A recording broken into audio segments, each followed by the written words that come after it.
Guys, क्या आपको पता है कि वैज्ञानिकों को एक ऐसा महासागर मिला है जिसमें इतना पानी है कि पृथ्वी पर मौजूदा 5 महासागरों का पानी भी इसमें समा सकता है। जी हाँ गाइस, वैज्ञानिकों ने 8 साल की कड़ी मशक्कत के बाद पृथ्वी का छठा महासागर ढूंढ निकाला है और ये महासागर उन्हें पृथ्वी के ऊपरी और निचले आवरण के बीच ट्रांजिशन जोन में मिला है।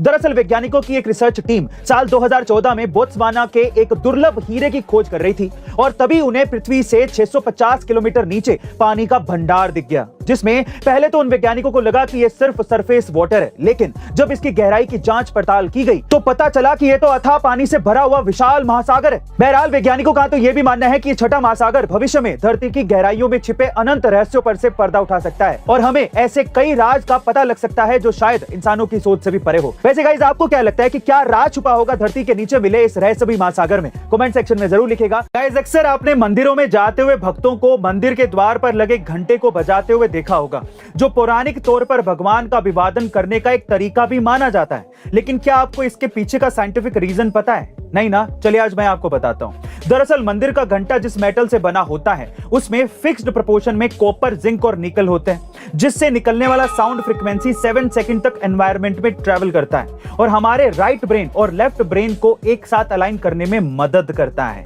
अब इन 7 सेकंड्स में हमारा दिमाग एक ट्रांस स्टेट यानी कि न्यूट्रल स्टेट में चला जाता है, जहां हमारे दिमाग में अन्य कोई विचार नहीं आते और इस तरह से हमारे और भगवान के बीच का एनर्जी का ट्रांसमिशन इफेक्टिवली हो पाता है, और वो भी बिना किसी डिस्टरबेंस के। गाइस, बलूचिस्तान भारत का हो सकता था अगर हमारे नेताओं ने ये गलती ना की होती। जी हाँ गाइस, बंटवारे के वक्त बलूचिस्तान भी कश्मीर की तरह स्वतंत्र रहना चाहता था, लेकिन बलूचिस्तान भौगोलिक रूप से हमारे देश की सीमाओं के बहुत दूर है और इसीलिए हम उनके इस निवेदन को ठुकरा रहे हैं। लेकिन जैसे ही जिन्ना को ये खबर मिली, उसने इस रेडियो प्रसारण के 2 दिन बाद ही पाकिस्तानी सेना के द्वारा बलूचिस्तान पर हमला बोल दिया और जबरन बलूचिस्तान को पाकिस्तान में मिला लिया। गाइस, हमारे नेताओं की इसी गलती की वजह से आज तक बलूचिस्तान पाकिस्तान से आजाद होने के लिए संघर्ष कर रहा है। गाइस, उत्तराखंड में द लेक ऑफ स्केलेटन्स नाम की एक झील है जिसमें 100 इंसानों के कंकाल हैं और ये आज तक का सबसे बड़ा रहस्य है कि आखिर ये 100 लोग हैं कौन। दरअसल इस झील को साल 1941 में खोजा गया था और तब एक थ्योरी सामने आई थी कि ये 100 लोग वर्ल्ड वॉर 2 के दौरान मारे गए जापानी सोल्जर्स हैं,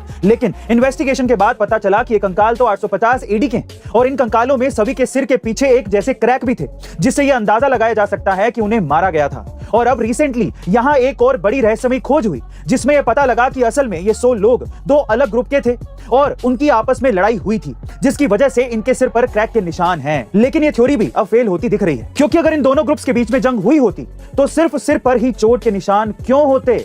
शरीर पर और बाकी जगह पर भी हो सकते थे। बहरहाल, ये 100 लोगों के कंकाल का रहस्य अभी भी एक मिस्ट्री बना हुआ है, लेकिन आपका इसके बारे में क्या ख्याल है? कमेंट सेक्शन में जरूर लिखेगा और ऐसे अमेजिंग वीडियोस के लिए A2 मोटिवेशन चैनल को सब्सक्राइब कर लीजिएगा। हमें सब्सक्रिप्शन और आपके प्यार की जरूरत है।